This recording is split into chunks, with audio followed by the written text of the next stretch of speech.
오늘 방송은 이제 주제를 조금 국내에 가까운 주제들을 많이 했어요. 네. 한 주간의 국내 단시는 지난 한 주 동안 이제 국회가 열리게 되면서 21대 국회가 시작되면서 이제 새로운 대한민국의 어떤 이제 신기원을 시작하는 놀라운 사건들이 있었는데, 그와 반해서 이제 적폐들의 저항도 점점 더 강력해지고 있죠. 네. 이러한 저항의 방향성, 저들은 어떤 방식으로 우리를 엿먹이려고 할 것인가. 하지만 우리가 알고 있으면 얼마든지 역으로 엿을 매길 수 있는 것이죠. 그다음에 이제 남북 정세가 급하게 변하고 있어요. 이제 6.25 연설이 있었죠. 회의에서 이제 문재인 대통령의 연설이 있었는데, 그에 반해서 이제 북한이 어떤 식으로 지금 답변을 하고 준비를 하고 있는가라는 부분에 대한 것 조금 알아보고요. 세 번째는 이제 무궁화 위성 관련된 요즘 뉴스가 뜨고 있는데, 사실 무궁화 위성, 이것도 역대급 비리 사업 중에 하나입니다. 네, 요거를 다시 한번 파보면서 어떤 방식으로 우리가 무궁화 위성을 이해해야 될 것인가. 여기에 송 작가의 MSG 음모론도 살짝 첨가가 되어 있습니다. 마지막으로 이제 돼지열병 관련된 얘기 할 건데요. 중국에서 온갖 역병이 다시 시작되고 있는데, 이 와중에 돼지열병까지 나타났다고 합니다. 거기에 관한 소식들. 근데 이게 굉장히 또 위험한 시그널일 수 있거든요. 거기에 대한 얘기들을 전반적으로 해보려고 합니다. 기대되시죠? 네. 송 작가의 사설 스포츠 토토는 무슨 얘기입니까? 말도 안 되는 얘기입니다. 네. 일단 들으시고 싶은 얘기는 많겠지만 하나씩 정리를 해나가도록 하겠습니다. 어차피 여러분은 오늘 저한테서 귀에 피나도록 얘기를 들으셔야 되니까 관련된 얘기를 좀 해볼게요. 다시마 전복 수산 영어 조합법인은 완도군에 있는 200개의 전복 어가와 함께 활전복의 판매와 전복 스테이크, 절편 전복, 전복의 홍삼회 등 가공 전복 제품을 생산해서 해외에 수출하고 있습니다. 하지만 코로나19 팬데믹 상황에서 해외 수출이 불가능한 상황이어서 이 전복 어가들이 상당히 어렵습니다. 이 완도의 바다 밑바닥은 맥반석으로 이루어져 있어서 플랑크톤이 풍부해서 많은 해조류들이 바다숲을 이루고 있고요. 그 전복 어가들은 11월에서 3월까지는 미역을, 4월에서 10월까지는 다시마를 먹여서 청정 바다에서 전복을 키우고 있다고 하네요. 전복 농가를 돕고 건강과 면역력 증가 효과가 탁월한 전복을 드셔보세요. 이 청정바다 완도에서 미역과 다시마를 먹인 전복 17마리에서 20마리 1kg을 35,000원에 택배비 무료로 보내드립니다. 주문 전화번호는 010-8302-1147 010-8302-1147번입니다. 친구야, 부자 되라. 일단 21대 국회가 출범하면서 이 미통당이 이쁜 짓을 하고 있어요. 네. 기어이 이 국회 등원을 거부하고 18개 상임위원회를 전부 다 포고를, 어디를 조금 줄여볼까요 그러면? 네. 18개 상임위원회를 포기해 줌으로써 전대미문에 여당이 18개 상임위를 동시에 운영할 수 있는 이런 절호의 기회를 얻었습니다. 네. 사실 한 7석 정도는 내주려고 이제 생각을 하고 있었어요. 의원수 비례에 대비해가지고 7석 정도를 준비를 해놓고 있었는데, 그나마 이제 이거를 스스로 걷어찬 거죠. 자, 이걸 걷어찬 데 대해서 이제 많은 의견들이 있습니다. 얘네들이 이제 그 국회 등원을 안 하고 일종의 이제 위법 투쟁을 하려고 그러는 거예요. 그러니까 지금 있는 모든 21대 국회에서 이루어지고 있는 내용들을 전부 다 위법화 해가지고 자기들이 참여를 안 했으니까 이거는 독재다, 단독으로 하고 있는 거다라고 얘기를 하는데요. 학생이 학칙을 지키든 안 지키든 그건 뭐 학생의 마음이겠고, 뭐 처벌받는 것도 마음이겠습니다. 일단 학교는 와야 될 거 아닙니까? 기본적으로 학교로 왜 반장을 하든 청소반장을 하든 학생회장을 하든 시켜줄 거 아니에요. 지들이 등교를 안 하고 있으면서 스스로 스스로 국회 소속임을 망각한 상황에서 지금의 자리 싸움을 자기들이 원하는 대로 안 해준다고 이런 식으로 땡깡을 피고 일종의 이제 자기들 입장에서는 현 정권에 대한 일종의 이제 반대 투쟁에 나서겠다라는 얘기예요. 근데 문제는 없어요. 어, 여기에 대한 아무런 지지 세력이 없습니다. 이게 뭐냐면 당 내부가 완전히 미통당 내부가 분열돼 버렸거든요. 사실 지금 이 싸움은 김정인 비대위원장이 빨리 이 전권을 가진 당대표를 주지 않는다라는 불만을 가지고 일종의 당내 안에서의 여당하고의 일종 회담을 고의로 지연한 듯한 어떤 느낌이 듭니다. 즉 내가 당권을 차지하기 위해서 미통당을 스스로 더 궁지에 몰아넣고 있는 거죠. 여기에 주도적인 역할을 해야 할 주호영 같은 경우에도 스스로 협상력의 한계를 느끼고 원래 정치력이 없는 인간인 거예요. 이 주호영이라는 인간이. 이 협상의 한계를 느끼고 스스로 땡깡 넣는 방식으로 해갖고 잠적을 해버린 거죠. 그래갖고 자기를 불러주길 바란 거야. 설마 나를 빼놓고 갈까? 뭐 이런 식인데 절대 우리 그 현재 민주당이라든지 국민의 어떤 의견들이 이러한 미통당에 원하는 대로 끌려가 주질 않는 거죠. 18개 위원회 전부 다 우리가 다 차지하게 됐고 그와 관련해서 이제 슈퍼 추경이라고 하는데 뭐가 슈퍼라고 부르는지 모르겠어요. 35조 원 규모의 추경을 지금 적극적으로 진행하고 또 남북관계 개선을 위한 일종의 이제 종전선언에 관한 부분을 또 준비를 하고 있습니다. 그리고 인사 개편을 통해 가지고 통일부 장관, 통일부 장관을 지금 이제 경질하기 위한 준비를 하고 있는데 민주당 원내대표를 지냈던 이인영 의원이 가장 유력한 곳으로 보이긴 합니다. 네. 이 이인영 의원은 이제 그 기본적으로 당 안에서의 역할을 잘 해낸 걸로 평가를 받는 부분이고요. 이와 관련해서 이제 통일부 장관도 교체가 될 것으로 보이는데 현재 통일부 장관 물망에 오르고 있는 그 이인영 의원이 현재 국가 이제 청와대 안보실장으로 올라가 서훈 전 국정원장 지금 국정원장이 국가안보실장으로 올라가고 그 자리를 이제 그 이인영 의원이 임기받는 방식으로 아마 변환이 될 것 같아요. 제가 알기로는 청와대 안보실장 자리에 서훈 국정원장이 올라가고 통일부 장관 자리를 이인영 의원께서 그렇죠. 내가 지금 그 얘기한 건데 내가 뭐를 잘못했나? 네. 네. 제가 지금 목에 담이 들어갔고 얘기가 좀 약간 아직까지 버닝이 좀 덜 되고 있으니까 혹시라도 제가 잘못 얘기하고 있는 부분이 있으면 말씀을 하세요. 이건 무슨 뜻이냐면 통일부 자체가 현재 운영할 수 있는 규모가 굉장히 작습니다. 예산도 500억 정도밖에 안 되고요. 기존의 어떤 그 통일이라고 하는 우리 국가의 명제에 반해서 이거를 진행할 수 있는 기본적인 그 맨 노하우가 없어요. 그러니까 지금 통일부 조직을 굉장히 확장하고 또 지금 당정하고 긴밀히 협의를 해야 되는 과정이 있기 때문에 이에 대한 연결자 역할을 이인영 의원한테 요구하는 것이죠.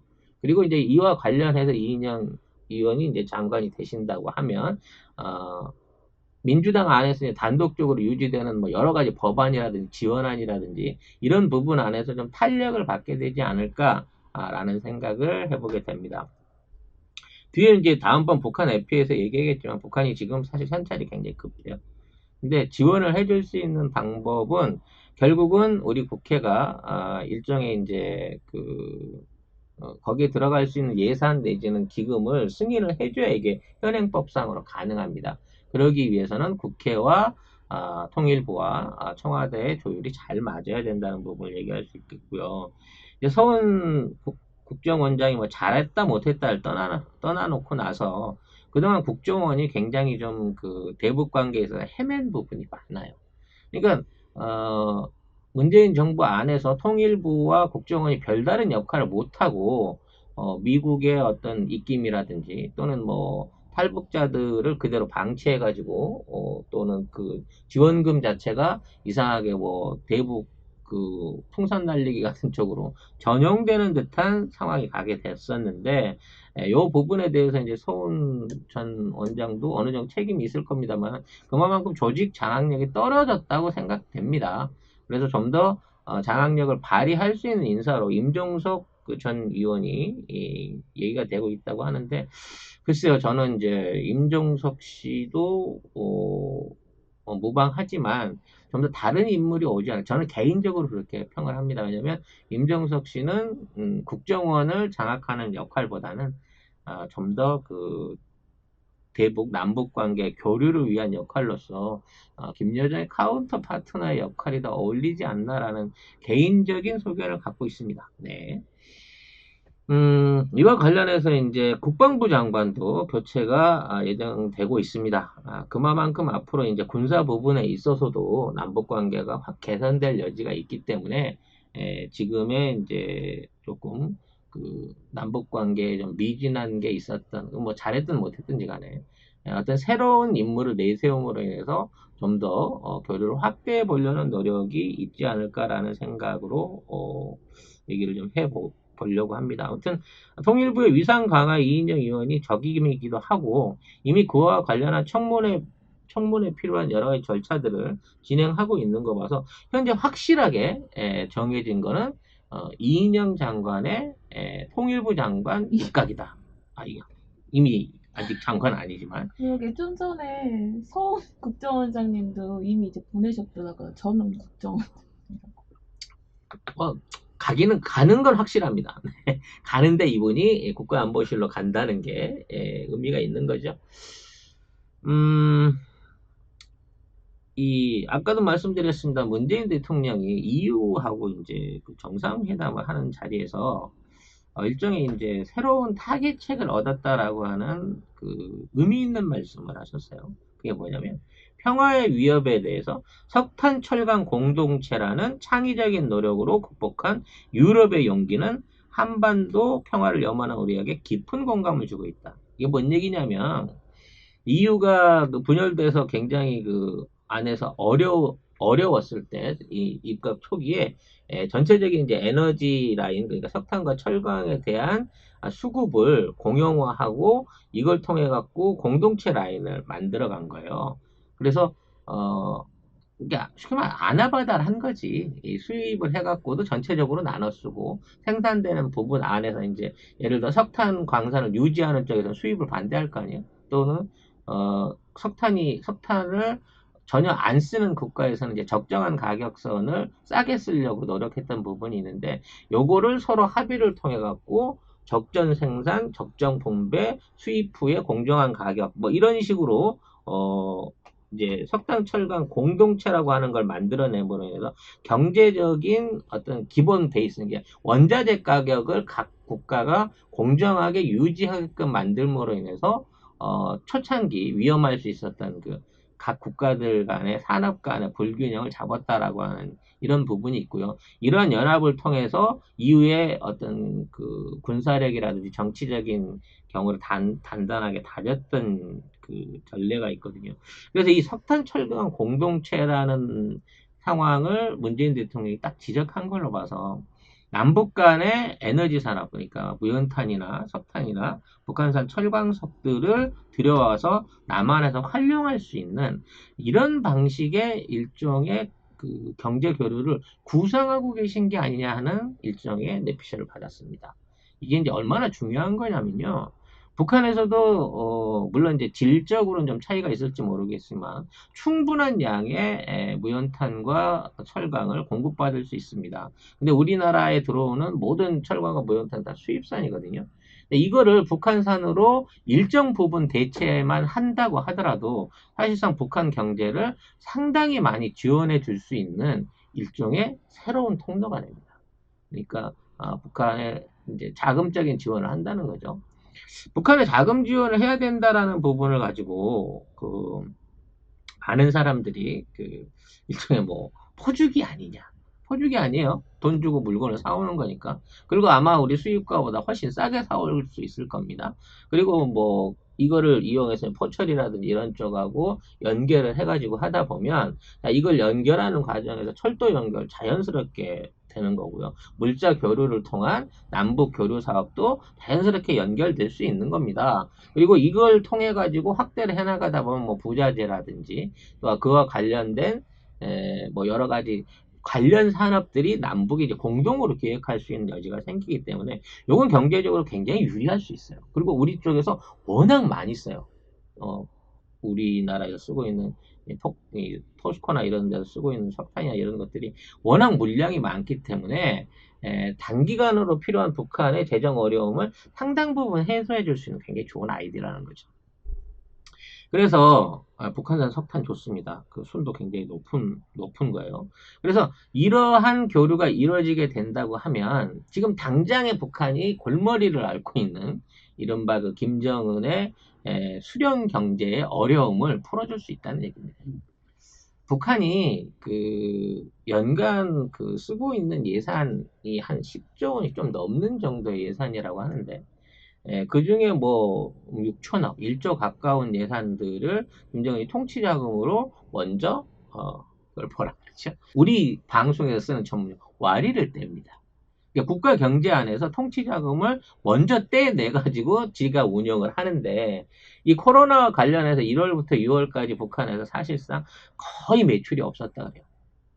그러니까 최소 지금 6월이니까 한 5조에서 6조 원 정도 이상의 수입이 있었어야 되는데 외화 수입이 있었는데 그러니까 뭐 석탄을 팔든 비금속을 팔든 뭘 하든 이 정도의 외화 수입 뭐 노동자들 인건비를 퉁을 치던 이 정도 수입이 있어야 되는데 이게 전혀 없는 상태에서 6달을 쫄쫄 굶는 거예요. 그래서 이 부분에 대한 급격한 어떤 그 재정 지원이 안 되면 김정은 자체의 정권 기반이 무너진다는 겁니다. 김정은을 추종하고 따르는 무리들한테 김정은이 통치 자금을 줄 수 없는 상황이 되면 북한은 무너진다는 거거든요. 그래서 이러한 상황을 막기 위해서라도 목돈이 들어가야 되는데 지금 우리가 퍼주기를 하자는 식으로 해갖고 돈을 퍼줘버리면 이거는 바로 일종의 이제 국민적 반감을 살 수 있다는 거죠. 물론 그걸 가지고 북한이 다 핵무기를 만들었다는 등 뭐 장거리 유도탄을 만들었다는 등 하는 어떤 그 일부 보수 여론이나 어떤 정북주의를 파고 있는 그 강경파들, 이걸 뭐라 그래야 되나? 사실 미국의 그 사주를 받고 있는, 미국의 이 2단계 사주, 미국과 외놈들의 2단계 사주를 받고 있는 수구 세력의 단골 메뉴인데요. 그걸 해결할 수 있는 게 이제 석탄을 사오는 방법이 아닐까라는 생각이 든다는 거죠. 이 부분은 제 개인적인 뇌피셜이기 때문에 여기에 정책으로 어느 시기에 드러나는지는 여러분들이 얘기를 할 수 있을 것 같습니다. 그에 관련된 내용은 이제 조금 더 길게 뒤에 이제 두 번째 FA에 있으니까 얘기를 하고요. 아무튼 이와 관련해서 국방장관의 검토를 교류하고 있다는 것은 남북 간의 군사 교류 부분에서도 뭔가 획기적인 전환점이 있을 것이라는 예상을 할 수 있게 됩니다. 다시 이제 국회로 돌아가서요. 지금 국회 안에서 벌어지고 있는 미통당의 일종의 그 태업, 파업, 이 정도는 이제 파업이죠. 파업은 궁극적으로 7월 15일로 예정돼 있는 공수처의 설치를 막으려고 하는 겁니다. 다른 원인이 다 없어요.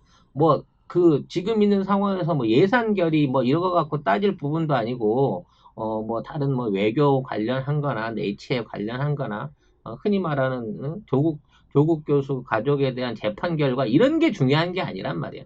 인천공항 뭐 임시직 근로자 이런 게 중요한 이슈가 아니야. 걔들은 7월 15일에 공수처를 어떻게든 막아야 되는 게 목표인 거예요.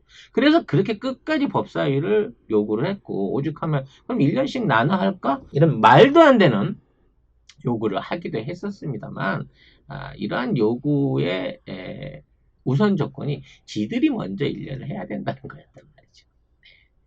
그것 때문에 결렬된 거예요. 법사위를 쥐고 나서 어떻게든 이 공수처 출범을 막으려고 했던 이 계획이 좌절되니까 아예 모든 상임위를 내놓고 공수처를 혹시 국회가 설치하게 된다고 하더라도 우리가 참여를 안 했기 때문에 공수처 자체가 위반이다. 우리는 공수처 설치 이후에 어떠한 조사도 받아들일 수 없다라고 하면서 헌법 소원하는 각오로 나간 거예요. 결국 18개 위원회를 다 던져서라도 막고 싶은 게 공수처의 설립이었다는 거죠. 네. 그래서 뭐 추경안 같은 경우에는 쉽사리 그 반대를 던지기가 힘들 겁니다. 왜냐하면 이미 1차 추경안을 통해서 그 경제 효과를 이미 국민들이 확인을 했어요. 시장 경제가 살아나고 국민들한테 지원되는 그 자금들, 생계 자금들이 얼마나 그 소중하게 쓰였는지, 그리고 그 유용하게 쓰였는지를 이미 확인했기 때문에 이거를 다시 거부한다고 치면 너무 역풍이 크기 때문에 공수처를 어떻게든 몰아가지고 끌고 가고 싶은 거죠. 네. 아무튼 현재 이제 그 추경이 이루어지게 된다고 하면 소상공인들이나 영세상인들, 자영업자들을 위한 지원이 다시 시작되게 될 거고 또 전체 국민들에 대한 다시 이제 재난지원금에 대한 논의가 뭐 금액이 얼마가 될지는 모르겠습니다. 다시 있을 걸로 보여집니다. 지금 상황에서 우리가 갑자기 뭐 수출이 확 늘어나다든지 대외적으로 경기가 좋아질 수 있는 여력이 없기 때문에 이걸 극복할 때까지는 어차피 우리가 예산을 써서 이걸 끌고 가야 돼요.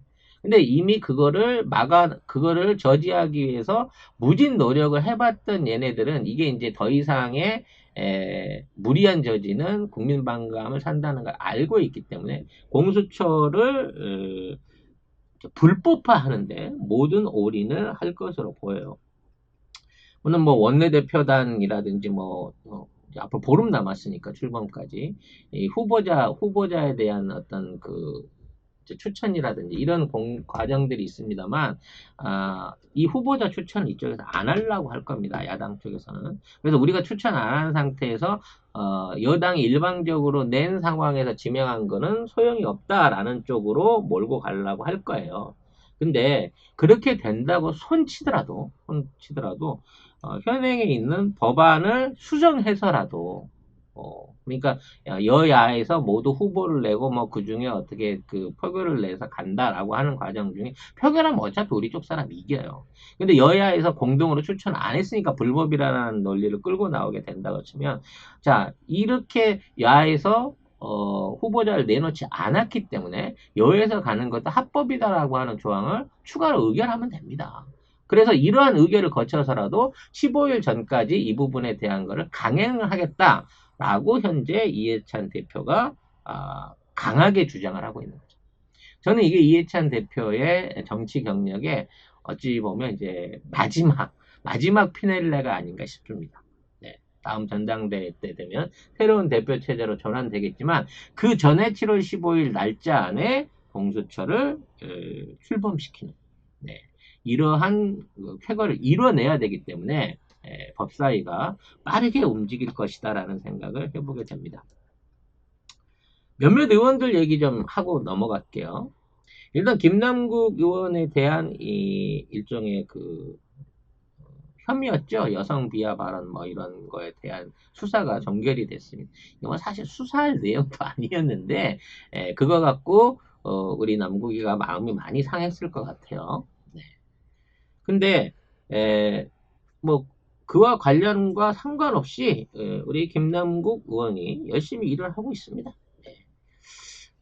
이번에 이제 검찰청법 일부 개정 법률안 이거를 이제 만들어냈는데요.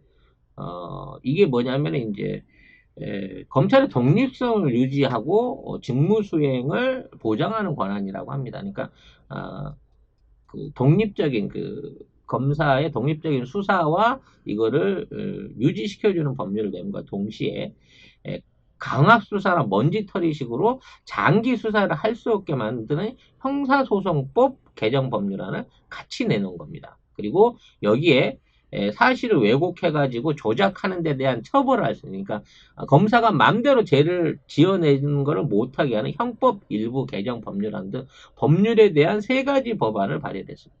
변호사다운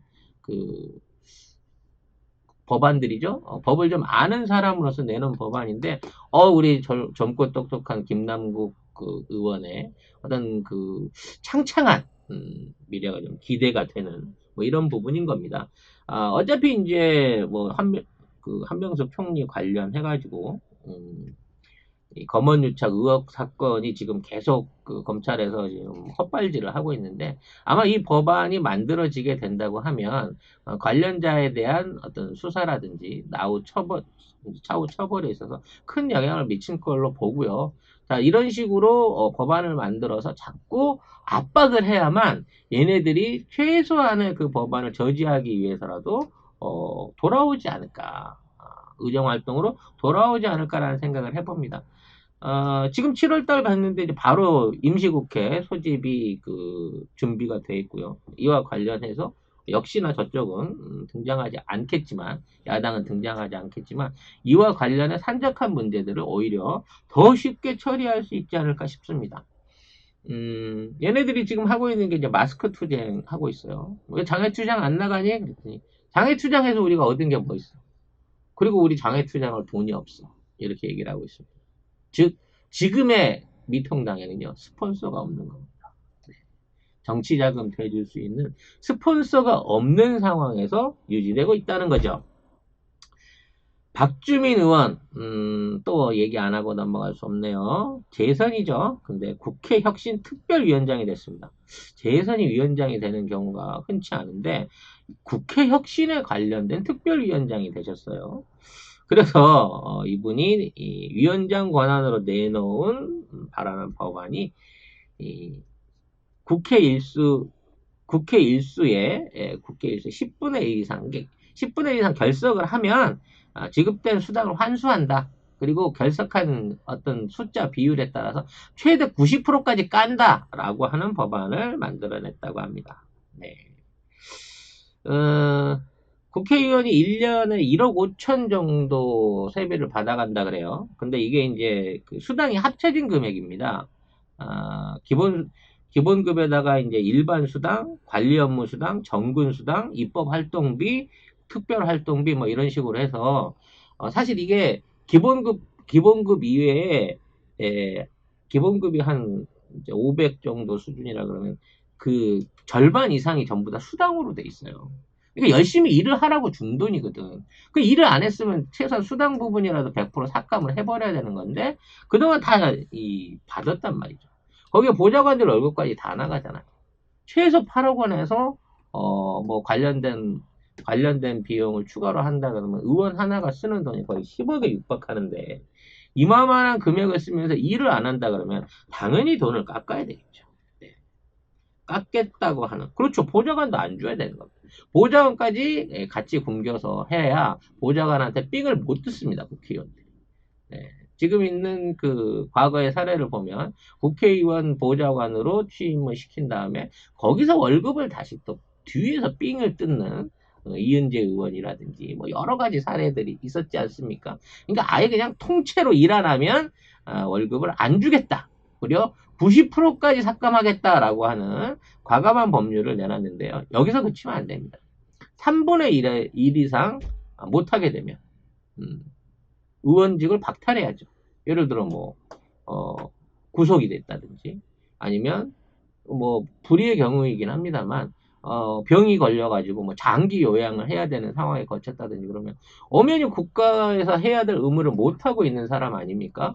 그러면 당연히 의원직을 환수해야죠. 예를 들어 해외 출장을 갔다든지 예? 뭐랄까 국회하고 연관되어 있는 국회의원 고유의 업무 때문에 회기 중에 어디를 출장 갔다라고 할 수 있는 일종의 그 출장계나 사유서를 제출하지 않은 상황에서 국회 국회에 출석하는 출석 일수가 30% 이상을 넘는다고 치면 난 과감하게 의원직을 박탈하는 법안이 생겨야 된다고 봅니다. 이 정도 돼야 기어들어오지 않을까요? 네. 아무튼 이제 우리 의원들이 열심히 노력해가지고 이와 관련된 법안들로서 나가 있는 애들 이 기회에 그냥 나간 걸로 끝나지 않고 아예 돈도 주지 말고 궁극에는 의원직도 취소시켜 버릴 수 있는 그런 법안을 꼭 만들었으면 좋겠습니다. 내부적으로요. 내부적으로 조국 장관 가족들에 대한 소송이 이제 거의 결말 수준으로 가고 있습니다.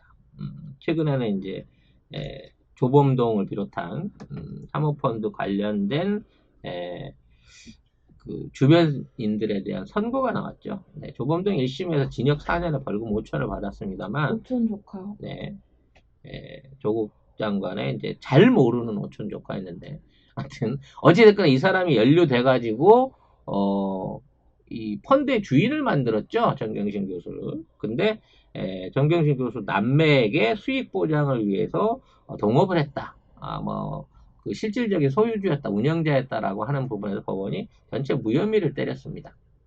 단순한 투자였다라고 결론을 내버린 거죠. 단순한 투자로 결론이 내면 법 자체가 진행될 수 있는 거리가 아무것도 없습니다. 투자자에 대한, 펀드에 대한 투자자에 대해서는 법이 어떠한 것으로도 위법 행위를 논할 수가 없어요. 이 사람은 그냥 믿고 돈만 맡긴 거잖아. 그러니까 나중에 민형사상에 뭐가 생기기 전에는 단순 투자자한테 어떤 법적인 책임을 지을 수 있는 권한이 전혀 없는 거예요.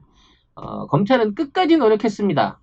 정경심은 공범이다. 그리고 돈에 대한 욕심이 너무 많아가지고 이러한 모든 상황을 만든 것이다 라고 얘기를 했죠. 그래서 그 유일한 증거가 뭐냐? 카카오톡에 썼던, 자매끼리 주고받았던, 강남에 건물 사고 싶어, 애들한테 물려주고 노후에 편하게 살고 싶어, 이거 자체가 제일 큰, 말하자면 범죄 행위였다라고 하는 정말 희귀한, 말도 안 되는 공소 사실이 법원에 의해서 당연하게 없어진 겁니다. 근데 언론에서는 증거인멸에 대한 혐의가 인정받았다라는 부분만 막 부각을 시키고 있어요. 증거인멸은 뭘 시켰냐라고 물어보면 정경심 교수 자매들에 대한 기록을 회사에서 삭제시켰다라고 하는 지시에 대해서 증거인멸 교사가 들어갔습니다만, 자, 이거를 정경심 교수가 시켜서 했는지 또는 시켜서 했든 안 시켜서 했든 이걸 없애는 자체가 큰 의미가 없습니다. 이분은 투자자도 아니고 경영자도 아니죠. 단순 투자자였기 때문에 경영에 관여한 바가 없기 때문에 그 안에 이루어지는 모든 행위는 전부 다 조범동 이하, 이봉직, 이창권 등 이 세 사람, 이 코링크 펀드를 만들었던 세 사람이 의사결정자라고 하는 부분을 법원이 인정을 해버린 거예요. 네. 남매라고 하시네요. 자매가 아니고. 남매. 네, 죄송합니다.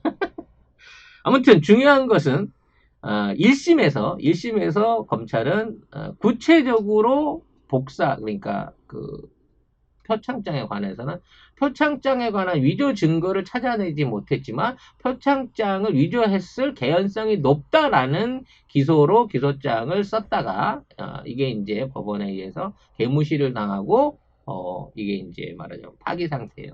근데 이제 합쳐져 있었으니까 파기 선언이 안 났겠죠. 이번에 또다시 이 펀드 투자에 대한 부분으로 가지고 또 법원은 조국 교수 일가에 대한 무죄 판정을 내린 겁니다. 남아 있는 거는 이제 조국 장관이 청와대 수석 시절에 거기에 대한 권력, 그러니까 남용, 수사에 대한 관여를 했는가, 이 부분만이 지금 유일하게 남아 있는데, 이것 또한 전부 다 증인들이 다 증언을 반대로 뒤집었죠. 당시 상황은 적법했고 조국 장관 당시 조국수는 상관이 없다라고 하는 가장 핵심 증언의 말이 뒤집혀져 있기 때문에 이것도 기소가 끝나야 됩니다. 그렇게 되고 나면 이와 관련된 검찰의 무리한 수사에 대한 역수사가 들어가야 돼요. 예, 이러한 수사를 누가 지휘했고 왜 이렇게까지 무리한 수사를 했고 관련자들을 이렇게 가혹하게 구속시키고 법 절차를 무리하게 끌어왔느냐. 정말 그 시대의 재판으로 나오는 코미디 같은 재판을 만들어야 되는 책임자가 나와야 되거든요. 그 이전에 공수처법이 출범을 해야 되는 것이죠. 그 희대의 사건은 또 하나가 더 있었는데, 닭갈비 김경수 도지사님의 닭갈비 사건이 있었습니다. 그렇죠. 닭갈비를 당시에 15인분, 좀 오바로 사서 한 10명이 넘는 사람들이 그 닭갈비를 배달을 받아서 먹었는데도 불구하고, 검찰이 진행하는 과정 중에 어떠한 증인도 거기에 대한 증언을 안 했었단 말이죠. 영수증 없었으면 꼼짝없이 식당 간 걸로 될 뻔했어요. 영수증도 영수증인데 뭐 닭갈비 사장님이 분명하게 말씀을 하셨죠. 이게 그렇게 핵심적인 그 핵심 증인이 있는데도 불구하고 그 증인이 왜 뒤늦게 나타나는지도 모르겠고요. 그때도 말씀하셨다고 하던데요. 아, 그래요? 근데 왜 채택이 안 됐을까? 네. 그런데 그 당시에 같이 그거를 먹었던 직원들 중에 한 명도 김경수 도지사에게 유리한 증언을 해준 사람이 없었다는 게 더 중요합니다. 저는 일종의 협박과 위증에 대한 교사가 있지 않았나 하는 생각이 들고요. 이제 알리바이가 안 맞는 상황에서 의자가 받은 뇌물처럼 아, 배달은 시켰으나 아무도 먹지 않은 닭갈비의 미스터리가 어떠한 방식으로 검찰에서 소설에 쓰여질지 좀 두고 봐야 되겠죠. 심지어 이건 특검이었거든요. 그렇죠. 특검 얘기하니까 또 생각이 납니다. 이번에 윤미향 그 의원에 대한 국정감사를 하자라고 하는 강렬한 요구가 있었죠. 그래서 그래 그럼 협상 한번 해보자. 국정감사 하자. 라고 하는 차원에서 이거를 받아줬어요. 그래서 협상하러 들어와 그랬더니 통합당이 차버렸습니다. 왜 그랬을까요? 더 이상 정의연에서 빼먹을 게 없다라는 걸 깨달은 거죠.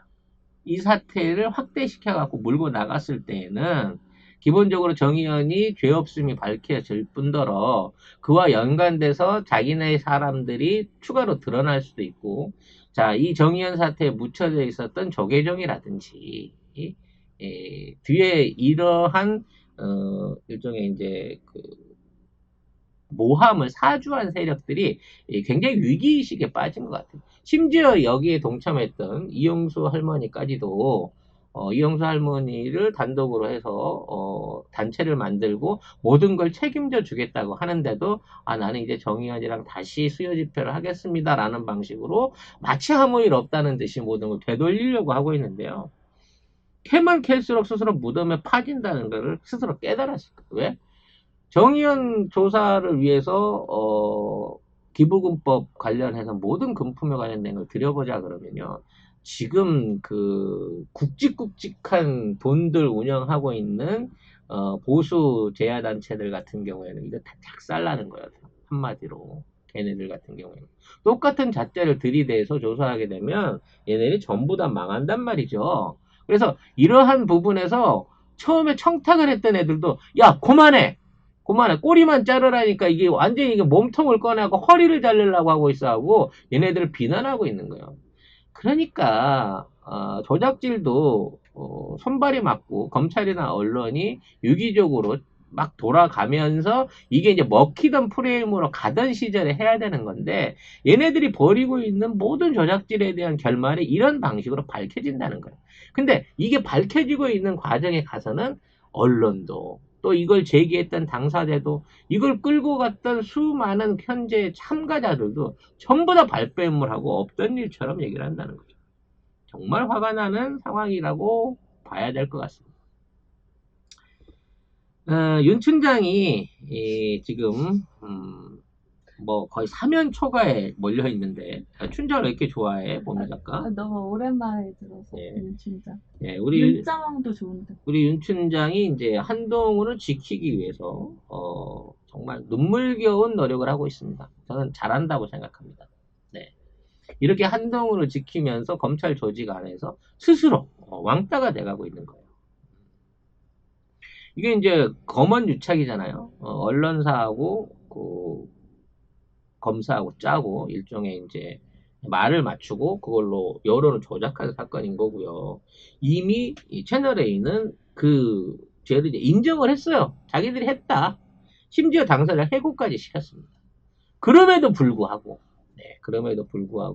한동훈만큼은 억울하다라는 차원으로 지켜주기 위해서 이런 게 꼭 필요한지 모르겠는데 수사자문위원단이라는 거를 억지로 만들게 한 거죠. 근데 문제는 이 사건의 실질적인 피고자인 그 벨린 베스코리아 대표 이철 대표가 또 부의심사위원회라 그래갖고 지금 적법성에 대한 부분을 다시 심사를 해달라고 이중으로 청원을 넣은 거예요.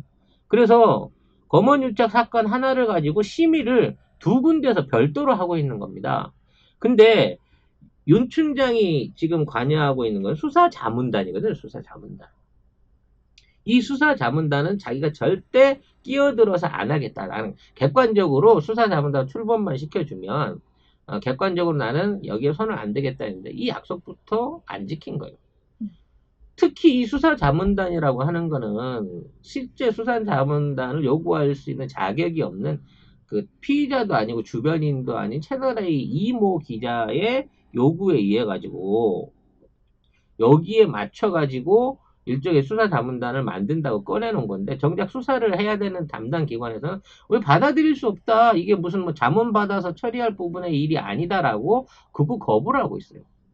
근데 윤석열은 자기가 여기에 대해서 관련을 안 하겠다라고 하면서 이 수사자문위원들을 자기가 뽑아서 자기 사람들을 집어넣고 있다는 거죠. 그러니까 이게 조사하는 측하고 검찰총장이 이 복수로 사람들을 이렇게 추천해갖고 그 사람들 안에서 추첨을 해가지고 자문단을 꾸미게 돼 있어요.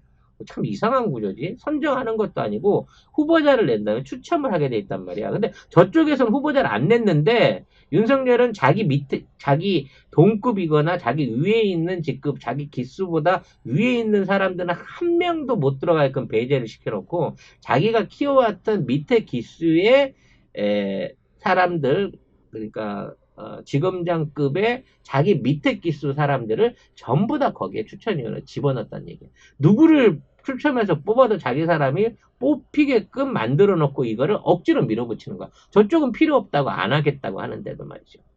그 의도는 뻔한 겁니다. 한동훈의 죄가 드러나면 자기는 한꺼번에 간다는 걸 알고 있거든.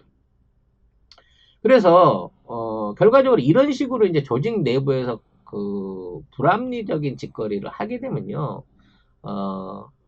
기수가 낮잖아요, 윤석열 천장이. 지금 현직에 있는 윤석열보다 높은 기수에, 그러나 직급이 낮은 부장검사라든지 여러 그 동료들한테서 일종의 그 왕따를 당할 수밖에 없는 거예요. 저 새끼는 저 조직의 안위를 생각하는 게 아니라 저 혼자 살겠다고 지금 지휘계통, 명령계통 다 무시하고 선후배 계열 다 파괴하고 저렇게 말도 안 되는 개인적인 짓거리를 하는구나 라고 하는 부분에 대해서 내부적으로 이제 저격을 받게 된다는 거죠. 그럼 어떻게 되겠어요? 조직 내부에서 윤석열을 검사하고 기소하려는 내부 기소자가 드디어 나올 여건이 만들어지고 있다니까.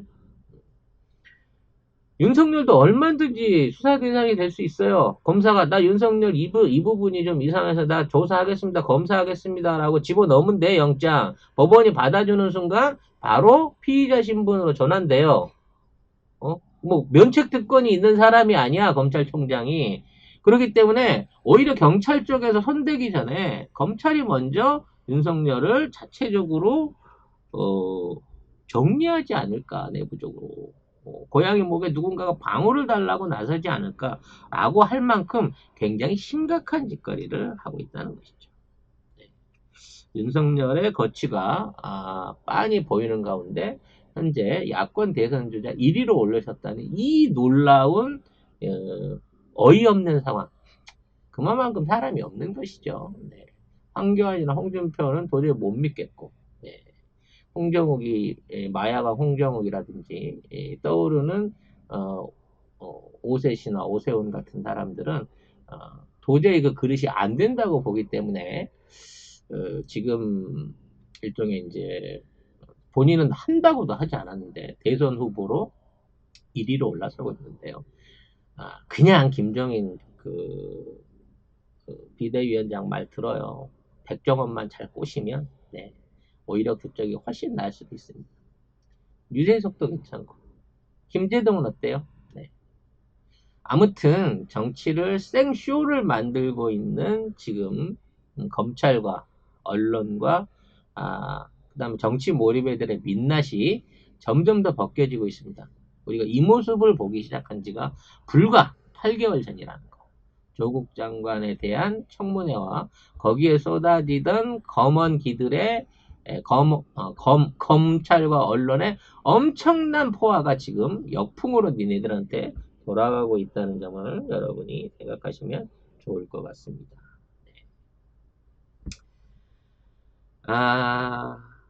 조금 더 열받는 소식이 뭐냐면 의료보험공단에서요, 한약에 대해서 우리가 일반적으로 지어 먹는 그 한약제에 대해서 1년에 열흘치 안에 보험 적용을 해주겠다. 1인당. 그러니까 우리가 봄 가을에 한약 지어 먹는데 뭐 효과는 차후 치더라도 안 드시는 분 거의 없잖아요. 네. 근데 이 부분에 대해서 이제 전부 국민의 부담을 줄여주기 위해서 10일치에 한해서는 보전을 해주겠다라고 하는 이제 일종의 반값 한약 뭐 공약 비슷한 게 나왔습니다. 그러니까 여기에 관련해서 이제 들어가는 재원이 한 500억 정도 되고요. 전체를 다 해주는 게 아니에요. 모든 보약을 다 먹는 게 아닙니다. 월경통, 그 다음에 뇌혈관 질환 후유증, 푹 맞으신 분들이죠. 그 다음에 안면마비 있잖아요. 얼굴 이렇게 돌아가서 입술 굽고 하는 거. 이 증상에 대해서 이 세 가지 증상에 대해서 한약이 워낙 많이 잘 듣고 많이 먹고 하니 이런 부분에 대해서는 뭐 보약으로 우리가 뭐 건강에 먹는 게 아니잖아요. 질환에 대한 치료를 돕기 위해서 먹는 거니까 여기에 대해서 의무 적용을 해서 50% 정도 보존을 해주겠다는 거야. 이게 15만 원, 20만 원 정도 하기 때문에 약 뭐 6만 원, 많이 잡아도 한 10만 원 정도의 한약에 대해서 이제 보험 지불을 해주겠다는 건데 의사회가 이걸 이제 거품을 물고 막아서기 시작했죠. 네. 청보라 농원 친환경 무농약 달팽이 블루베리를 소개합니다. 청보라 농원의 블루베리는 달팽이들과 여치들이 살아있는 깨끗한 환경 덕분에 올해도 무농약 인증을 받았습니다. 농원에서 수확해서 바로 배송되는 청보라 농원의 달팽이 블루베리는 새콤달콤한 맛이 일품이고요. 시력 회복뿐만 아니라 철분 보충, 회복계 환자 건강식, 가족들의 보양식품으로 인기가 높습니다. 하지만 올해는 코로나로 인해 생산과 유통이 원활하지 않은데요. 그래서 블루베리 값이 지난해에 비해 많이 올랐습니다. 믿을 수 있는 친환경 무농약 달팽이 블루베리는 왕특 사이즈와 특 사이즈가 반반씩 섞여 있고요.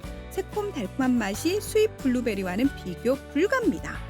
500g 2팩 1kg에 25,000원이고 택배비는 3,000원이고 4kg 이상은 택배비 무료라고 하네요. 친환경 무농약으로 재배된 달팽이 블루베리를 주문하시려면 010-8986-6335 010-8986-6335로 카톡이나 문자로 주문을 해주시거나 네이버에 달팽이 블루베리를 검색하시면 청보라 농원 블로그에 주문 방법이 안내되어 있습니다. 뭐 의사회라고 하더라도 우리 뻔히 알고 있는 최대지비가 이제 회장으로 있는 의사회에서 한 100명 끌고 와서 100명 2만 명 넘는 그 의사회 회원들 중에 100명 끌고 와서 시위를 한 겁니다. 근데 구호가 너무 괘씸한 거예요. 만일 이런 식으로 한의학에 대한 보험 적용을 했을 경우에 현재 코로나 대란 과정 중에 있는 K방역이 진행되지 않도록 한국 의사들의 총파업으로 파국을 만들겠다라고 협박을 하고 있어요. 네가 뭔데? 네가 무슨 대표성이 있어서? 네가 이 최대집 당신이 K방역과 관련해서 언제 정부에 협조적으로 나온 적 있어? 의료 붕괴된다 그래가지고 또 의사들에 대한 무슨 인권, 생존권, 이런 건강권 얘기해가면서 이거 못한다고 끝까지 반대했던 사람 아니야, 당신? 해놓은 것도 없으면서 지금하고 당신이 K방역을 멈추게끔 의사 총파업을 만들겠다고? 연간 500억 원도 안 되는 비용을 한의학계에 좀 나눠준다고 해서. 물론 싫겠지. 자기들이 전용을 해갖고 하던 부분에 대해서, 모르겠어요. 보약 아니면 뭘 처벌할 건데, 아로나민 골드 처벌할 건가? 양약으로 처벌한다 그래서 그 대체제를 할 수 있는 게 뭐가 있어? 건강위해 먹는 보조식품이 아니라 치료 환자를 위해서 많이 들어가는 부분이기 때문에 여기에 대한 게 한약이 정평화돼 있으니까 여기에 대해 보조를 해주겠다는 건데 여기에 대해서 이렇게 치고 나와? 모르겠어요. 나 얼마나 이 사람이 대표성을 가지는지 저는 늘 최대집의 어떤 그 대한의사협회에 대해서 반론을 가지고 있습니다만 이 문재인 정권 하에서 대한의사협이 해왔던 짓거리들 특히 이번에 코로나 방역 과정에서 의사협회를 비롯한 단체들이 했던 어떤 언행들이나 조치들은 정말 이율배반적이고 이기적이었다고 봅니다. 그럼에도 불구하고 대구 현장에 나가서 일해주신 분들, 희생해주신 의사분들, 그분들에 대해서 그분들이 나는 대한의사협회 소속으로 의무감과 소속감을 갖다 이렇게 얘기하는 사람 한 명이라도 있으면 데리고 와봐봐. 그럼 내가 최대집 당신 얘기를 그래도 어떻게든 받아줘 볼게. 정말 이율배반적인 이기적인 집단들이 너무 많은 게 아닌가라는 생각이 듭니다. 저는 이참에 한의학 그 보험 적용을 좀 이 정권 안에서 해결이 됐으면 좋겠어요. 그전에도 계속 얘기는 나왔었는데 의사협회에서 기를 쓰고 이제 다 막았었죠. 근데 이번 의사협회 회장은 좀 심한 것 같아요. 의사분들이 10만이 넘어요. 그리고 그 의사협회에 등록돼 있는 분들이 한 2만 명 정도 된다고 제가 들었습니다. 근데 실제 그 안에서 선거에 참여해갖고 지금 최대집을 뽑아준 사람은 5천 명도 안 된대요. 대표성이 없는 대표야 당신은. 그럼 좀 더 사실 전문의도 아니더만 또 의사라고 말하기도 좀 그래. 근데 그런 대표성이 아닌 사람이 나섰으면 뭔가 좀 그 큰 견지하에서 국민들을 위해서 의사 협의할 수 있는 좀 더 그 큰 대안들을 내놓고 국민 건강이나 보건을 위한 제대로 된 내용들을 제안하고 이런 것들을 실현해가는 모습을 보였는데 지금까지 너무 이기적이고 자기 중심적이고 또는 보수의 정치적인 색깔을 띤 정책들과 비난들만 쏟아내는 당신들에 대해서 지금 국민들이 뭐라고 쳐다보겠냐고. 코로나가 이마만큼 막아지고 낸 데 있어서 우리 의사협이 역할을 했다가 다시 스스로 자문할 수 있는지 생각을 좀 해봤으면 하는 생각이 듭니다. 네. 따뜻한 소식 하나 전하겠습니다. 가스값이 내린답니다. 네. 진짜요? 네. 사실 이제 그 7월부터 한 13%, 가정용은 한 12% 정도 줄인다고 하는데요. 원래 이제 여름이라 가스 수요도 많이 떨어지는 시기예요. 네. 취사용으로나 쓰이는 정도겠고, 요즘 그 도시가스 많이 쓰는 집들 겨울 아니라 그 한 2, 3만 원도 안 쓰는 것 같아요. 저희 집 같은 경우에도.